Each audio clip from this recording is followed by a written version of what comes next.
O.J. Simpson famously said, 100% absolutely not guilty. You can find a way to win if you have to. I don't know how much this story has ever been told. Puff Daddy, he was just up and coming. He was dating a woman named Jennifer Lopez. One evening at a nightclub, Puff Daddy allegedly withdrew a gun from his jacket and fired the firearm several times into the crowd. Hundreds of people in the club saw this happen. There was no doubt. Well, Mr. Combs hired two people. He hired my defense attorney, Ben Brafman, and he hired Johnny Cochran. Ben's about this tall.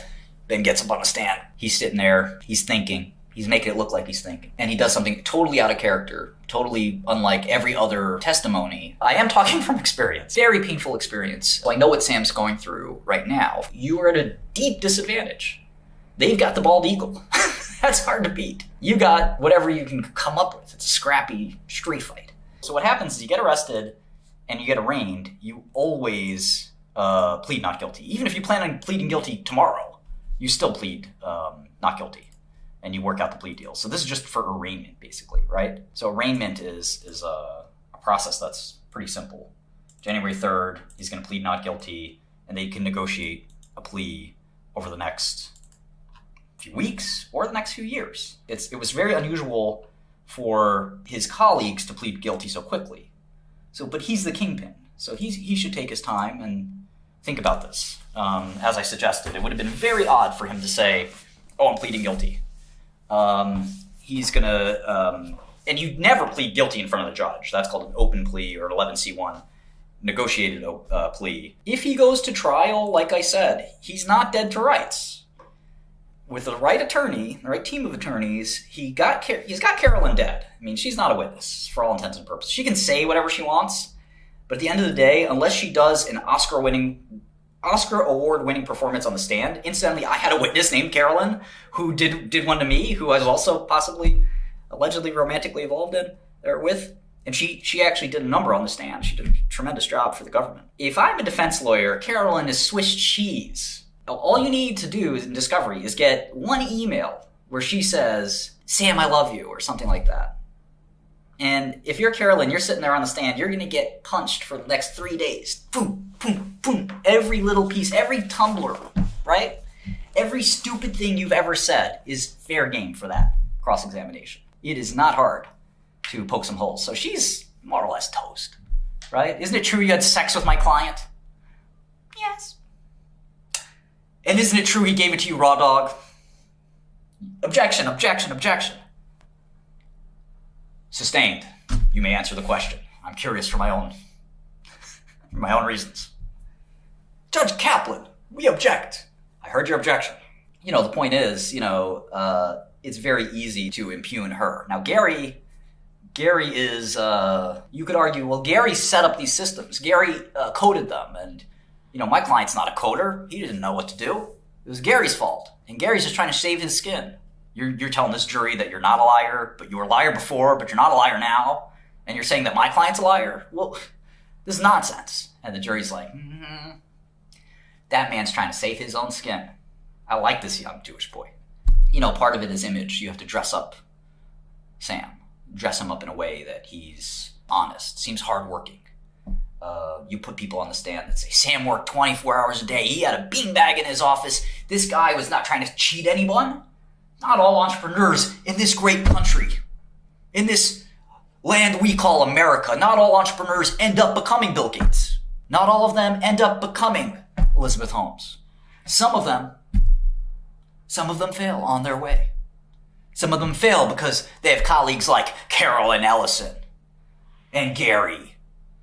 Some of them won't make it. But that doesn't mean they should go to jail. That doesn't mean they're criminals. What it means, and the question that we have to be asking is, did they try? Did they try to succeed? Did they do everything they could to make things right? And this man, this child, I love you, Sam, that stands before you, did do that. And that means you must acquit him. It's a fight for the jury's heart. We had this wonderful juror, I won't say who, but she fought for me in the courtroom. When those jury doors close, you have 12 people that have your fate in their hands. And 6 of them are trying to go home. This is like a DMV visit. They're just going with whatever if the crowd's saying guilty, yeah, me too, yeah, the crowd's saying not guilty, oh yeah, my man's innocent, yeah, let's go, what time's the game? And there's a famous book, a film called 12 Angry Men, that's a really good enactment of this. It's one of the best movies ever made. And so I had one juror who was convinced I was innocent. She loved my attorney. She looked at him with those googly eyes, like, I love you. Because Ben was just a force of nature. You know, this guy walks around, he commands respect, he seems so funny and smart and cool, and he's telling you my client's innocent. Well, you know, maybe I agree with the dude I like. The prosecutor are these schlubby idiots, you know, they don't, you know, they're not charismatic, they're not interesting, they're just out of law school, right? So you get the best attorneys you can that are that cool, that slick. You got the old guy, he's really dope, he's like grandpa. You got the young, slick guy, you know, he's real handsome. You got the Poindexter lady, she's really smart and really interesting. You got a cast of characters in your defense team, they seem really cool. Then you got the geeks, or the government geeks, they suck. You know, so you really try to go head to head, and you are at a deep disadvantage. They've got the bald eagle. That's hard to beat. You got, you know, whatever you can come up with. It's a scrappy street fight. It's a show, basically, and you basically have to put on a better show. And that's why some of the best criminal defense attorneys, you know, they're good. They're not the perfect, slickest logicians or legal experts of case law going back 100 years. They're the best comedians. They're the best actors. They're the best people that can pull off a miracle. I'll give you an example. Puff Daddy, he was just up and coming. He was dating a woman named Jennifer Lopez, and the two of them were quite an item. One evening at a nightclub in New York City, Puff Daddy allegedly withdrew a gun from his jacket and fired the firearm several times into the crowd. Allegedly illegal, and allegedly a crime. And there were witnesses that made it clear that Mr. Combs threw the gun, had a getaway car, he threw the gun out onto the street in Times Square. There's no way, right? No way that this guy could be found innocent. Hundreds of people in the club saw this happen. There was no doubt as to what happened. Well, Mr. Combs hired two people. He hired my defense attorney, Ben Brafman, and he hired Johnny Cochran. And they, I think you know the story, they got a not guilty verdict. You can find a way to win if you have to. It's not easy at all, but it is possible to do. If you impeach witnesses correctly, you can hang your hat on that. So what Ben did is he found a witness. I don't know how much this story has ever been told, but I'll tell it now. There was a witness at the trial who took the stand, and she takes the stand, and you swear to tell the truth, the whole truth, nothing but the truth, so help you God? Yes, I do. Ma'am, you saw Mr. Diddy take the gun out, isn't that right? Yes, I did. And then when you saw him take the gun out, isn't it true that you saw him fire the firearm? Yes, I did. When Mr. Diddy shot that firearm, as you so testified, you were in a state of alarm, were you not? Yes, I was. Okay, no further questions. Then Ben's about this tall. Ben gets up on the stand.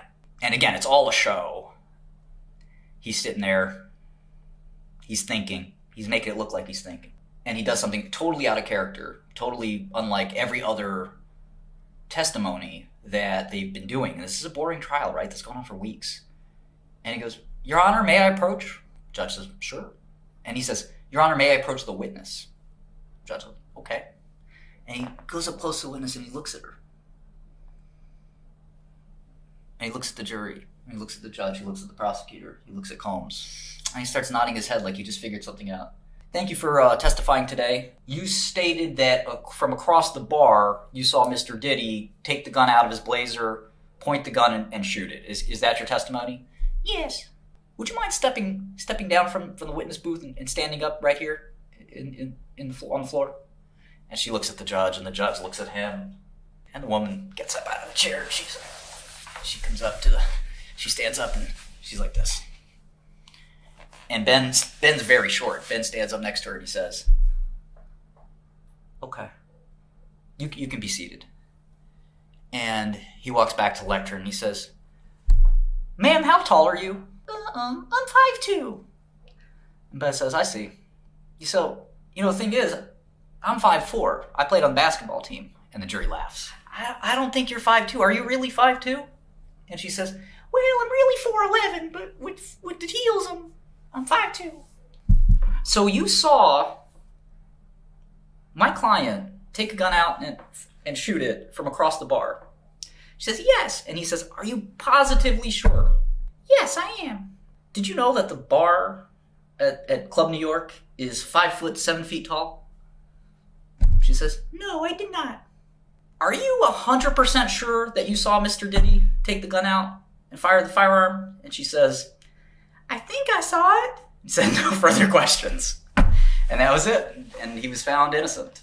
Sometimes all it takes is one witness to have a completely maligned and messed up testimony that the jury says, you know what, this one witness has corrupted and messed up this entire case. Now, again, some of these people will, like you said, well, what about all the other witnesses? Sure, of course, that's what the prosecution's going to say. When one thing stinks, and that's what the defense attorney comes in, he says, ladies and gentlemen, you saw the fabricated evidence. You saw Miss Johnson state that she was sure, and then she wasn't so sure.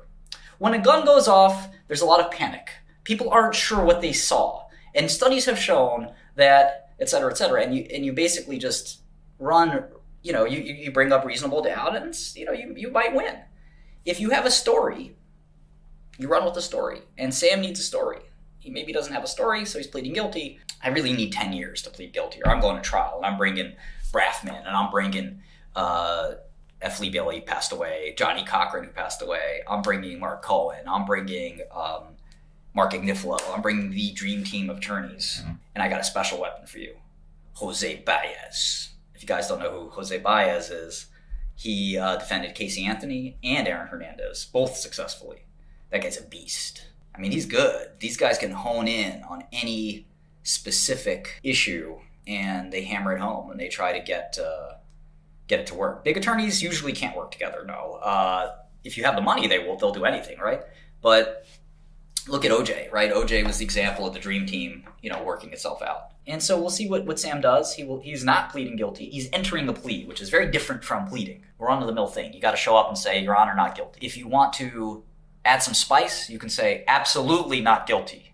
OJ Simpson famously said, 100% absolutely not guilty. I am talking from experience. I was indicted close to the end of the year in 2015. It was a very painful experience.